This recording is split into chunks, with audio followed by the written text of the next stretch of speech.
ibadah prayat sing sregep karo ibadah prayat. Saya ora pede iki lho. Adi Yuswa. Nggih, kalau Adi Yuswa ning kata paling boten kelihatan dawar. Kalau di dawar memang komposisinya, presentasinya boten masuk sing termasuk aku.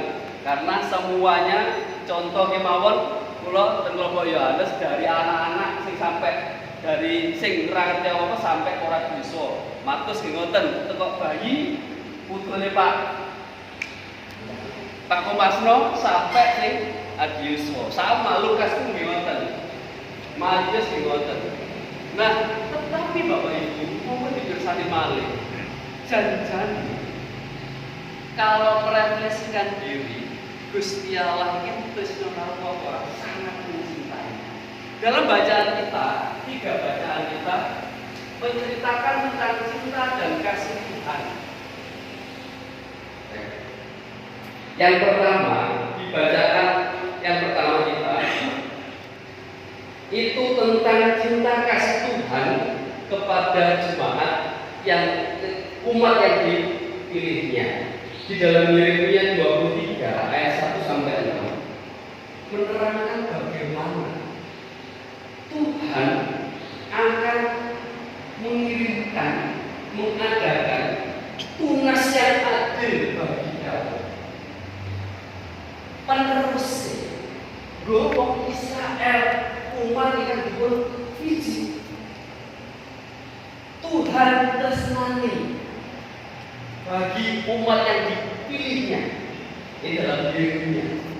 Kemudian di dalam bacaan yang kedua tadi di dalam Efesus 2 ayat 11 sampai 22, Rasul Paulus mengingatkan lagi bahwasanya biar orang yang mengikut Kristus itu dan hukum orang bersunat, bukan orang Yahudi, bukan kumpulan orang yang diselamatkan, tetapi oleh karena Kristus menjadi umat pilihan dan mendapatkan posisi yang sama, keperluan yang sama. Kemudian di dalam bacaan Injil kita di dalam Markus 6 ayat 30 sampai 34. Kalau dalam Markus 6 ayat 30 sampai 34 mandek di situ. Ketika Gusti Yesus dan para sahabat saking murahe dengan saking pegele kaya dengan para kali isu sampai sore tanggul dan wonten isu sampai sore ngilangi bibit terus mari itu sampai makan saja belum sempat mulai ayo kita ke tempat yang sunyi sendiri, kita menyendiri ngasuh istirahat makan. Ternyata tidak. Di situ melihat Gusti Yesus dan para sahabat berlari. Orang banyak tahu dan orang banyak itu Gusti Yesus dan para sahabat lewat rumah perahu, tetapi orang banyak lewat jalur darat. Dan akhirnya mereka datang ke rumah. Dan karena belas kasihan Tuhan Yesus, maka Tuhan Yesus mengajarkan banyak hal kepada kita. Selesai di situ. Kalau dibaca sampai pada ayat 43 di situ ada peristiwa Tuhan Yesus berikan makan 5.000 orang. Tetapi bacaan kita stop dari ayat 30 sampai 34. Bacaan dari bagian yang pertama. Di situ orang banyak berbondong-bondong ingin ketemu Yesus dan mereka seperti domba yang merawat gembalanya. Dan kemudian Gusti Yesus karena belas kasihnya, Gusti Yesus memberikan wejangan, memberikan pengajaran kepada mereka. Disambung lagi di ayat 53 sampai 56. Di situ Gusti Yesus menyembuhkan orang sakit di Genesaret. Orang banyak berbondong-bondong pun kepingin ngerti apa sing dadi pengajaran dari Yesus. Pun demikian orang banyak berbondong-bondong sakitnya. Saya bacakan ayat 56. Kemanapun dia pergi, ke desa-desa, ke kota-kota, atau kampung-kampung, orang meletakkan orang-orang sakit di pasar dan mohon kepadanya supaya diperkenankan menyentuh walaupun jubah-jubahnya saja. Semua orang yang menyentuhnya menjadi sembuh. Bapak Ibu dan Saudara terkasih, tadi saya tanya ke Mbak Saji, dari Gusti dari usia berapa? Usia 10, usia 12, dan sampai saat ini 71, 68, tetap setia mengikut Kristus dan merasakan bahwa Tuhan pun tetap setia di dalam kasih. Tuhan orang pilih-pilih menesenani umatnya. Contoh, kalau panjenengan tulisani di ayat 30 sampai 34, apakah semua yang berbondong-bondong mengikut itu yang kepingin dengan Yesus, kepingin ketemu Yesus itu mereka yang tidak mengenal Yesus? Tidak. Ada juga yang mereka dulu ngerti Yesus itu sapa, tetapi kumuan itu orang masih demi Yesus, Yesus aku bikin terus dulu. Dia belum kenal Yesus, tetapi dia ingin tahu.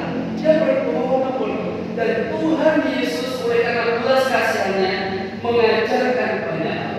Pun demikian ketika orang banyak yang sakit itu belum tentu mereka kenal dan mengikutnya. Jelas tidak. Mereka berbondong-bondong kepingin ketemu Yesus, bahkan demok jubah-jubahnya saja mereka yang sakit bisa sembuh. Gusti Allah, Gusti kita ini tresnani kabeh Bapak Ibu. Ada pun juga yang terusnya baru-baru nggih, ketika sudah menikah atau yang memang usia 30 atau berapa kemudian jadi Kristus. Gusti Yesus orang berarti Kristen orang Kristen pertengahan atau siapapun, Tuhan tidak membedakan dalam cinta dan kasihnya, ketresnannya. Tuhan tidak membedakan cintanya, karena Tuhan belas kasih. Tetapi Bapak Ibu, celakanya ketika kita semuanya ini bagaimana merespon cinta Tuhan ini? Bapak, iya Pak, sebenarnya diri semua yang terus Yesus itu, terus dia responnya, kita tidak bisa menjawabnya.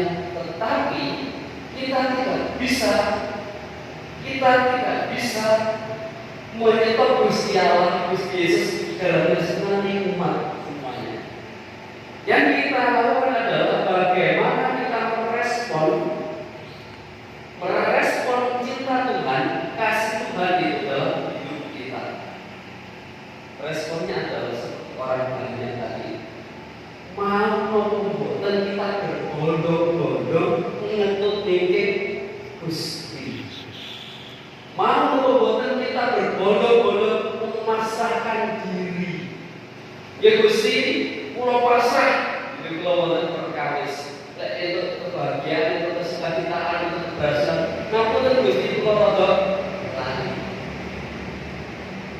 Gusti, kata-kata, yo, oleh aku pulau ini pas kesusahan, oleh pas aku sukacita, waduh ini Gusti. Gusti, karena saya sudah terlalu sering berdoa dan mohon kepadamu dan tidak satu pun doa terkabulkan, maka mohon maaf saya meninggalkanmu dan yang lain-lain. Nah, respon inilah Bapak Ibu yang sekarang kita semuanya di dalam pekan Adi Yuswa belajar tentang kesetiaan tutup-tutup Gusti.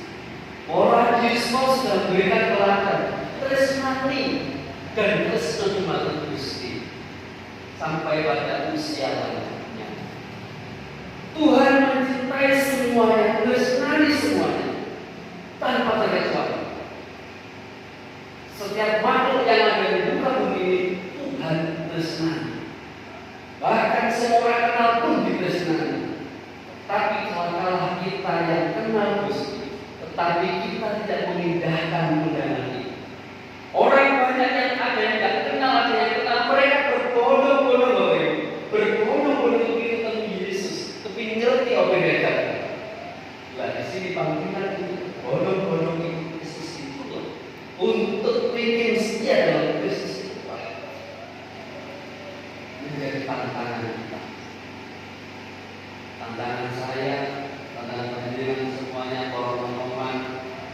latih siji ning buri kono Petra dan koncol-koncolnya bagi kita semuanya yang tidak parubaya dan bagi kita para siswa yang dari Kristus.